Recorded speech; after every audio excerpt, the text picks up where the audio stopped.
नमस्कार दोस्तों। आज हम बात करने वाले हैं एक ऐसे विषय के बारे में जो आपने काफ़ी बार सुना होगा और देखा भी होगा। वीडियो को स्टार्ट करने से पहले जिस किसी ने भी हमारे चैनल को सब्सक्राइब नहीं किया है वो सब्सक्राइब ज़रूर करें और वीडियो अच्छी लगे तो वीडियो को लाइक और शेयर करना ना भूलें। तो बात कुछ यूँ है कि वाल्मीकि रामायण में सीता का अपहरण होने के बाद राम और लक्ष्मण वन में जा रहे होते हैं तो उन्हें एक सबरी नाम की महिला मिलती है। उन्हें देखकर वो प्रसन्न हो जाती है और खाने के लिए बेर देती है और उन्हें वो लोग खाते भी हैं। ज़्यादातर लोगों को ये गलतफहमी है कि सबरी ने राम जी को झूठे बेर खिलाए थे और उन्होंने खाए भी, पर आपको जानकर ये हैरानी होगी कि वाल्मीकि रामायण, रामचरितमानस या अध्यात्म रामायण जैसी अन्य रामायणों में कहीं भी ऐसा नहीं लगा कि सबरी ने झूठे बेर खिलाए। आइए इस विषय पर कुछ विश्लेषण करते हैं। रामचरितमानस में लिखा है कि सबरी ने अत्यंत रसीले फल, मूल और कंद लेकर श्री राम को दी और प्रभु ने बार बार प्रशंसा करके उन्हें प्रेम सहित खाया। यहाँ पर बेर खाने या झूठे बेर खाने की बात का कोई जिक्र नहीं है। यही नहीं, वाल्मीकि रामायण में भी किसी भी तरह के झूठे बेर खाने का कोई प्रसंग नहीं है। आप खुद श्लोक देखें जिसका मैं अनुवाद किए भी देता हूँ। हे राम, मैंने आपके लिए पंपा सरोवर पर उत्पन्न हुए वन फल इकट्ठे किए हैं, आप इन्हें ग्रहण कीजिए। ये प्रसंग वाल्मीकि रामायण के अरण्य कांड का है। वैसे तो यहाँ रामचरितमानस और वाल्मीकि रामायण को प्राथमिकता दी जाती है, पर यहाँ पर हम और भी प्रमाण रखने वाले हैं। यहाँ आपको स्क्रीन पर एक श्लोक दिखाई दे रहा होगा जो अध्यात्म रामायण के अनुसार है।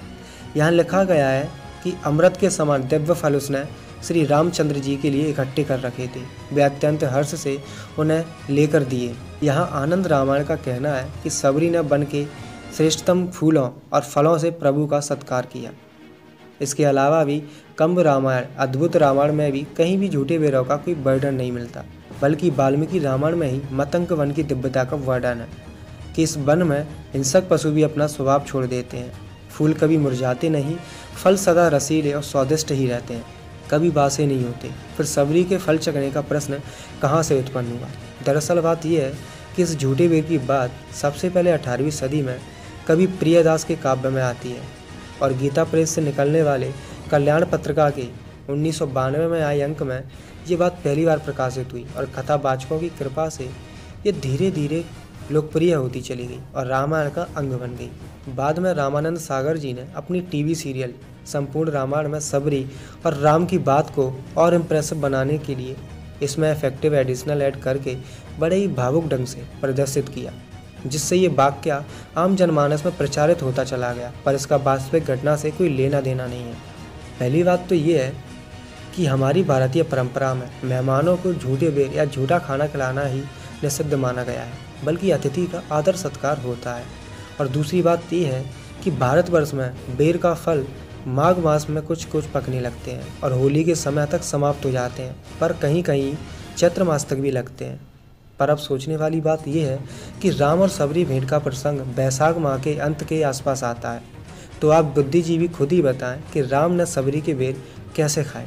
ये रही सबरी के झूठे बेरों की कहानी जो सिर्फ फैलाई गई है, पर इसी विषय पर लोग ये भी प्रचार करते हैं कि राम जी ने सबरी के बेर खाए थे जो एक शूद्र महिला थी और ऐसा उन्होंने जाति भेदभाव को समाप्त करने के लिए किया था। पर यहाँ मैं आपको बता दूं कि वाल्मीकि रामायण में राम या किसी भी पात्र ने जाति भेद को मिटाने के लिए कोई प्रयास नहीं किया, बल्कि वाल्मीकि रामायण में ही उत्तरकांड में एक शूद्र तपस्वी ऋषि सम्मुख द्वारा तपस्या करने पर उसे मार देते हैं और संदेश देते हैं कि शूद्र को शूद्र कोटि के ही कर्म करने चाहिए, वरना दंडनीय होगा। चलिए आपको एक प्रमाण और देते हैं। आप स्तंभ धर्मसूत्र का एक वचन है कि यदि कोई शूद्र भोजन ले आवे, चाहे उसने उसे छुआ तक ना हो, तो भी भोजन नहीं करना चाहिए। अगर शूद्र किसी खाने वाले को छू भी ले तो भोजन छोड़ देना चाहिए। बात यहाँ पर आकर खत्म नहीं होती।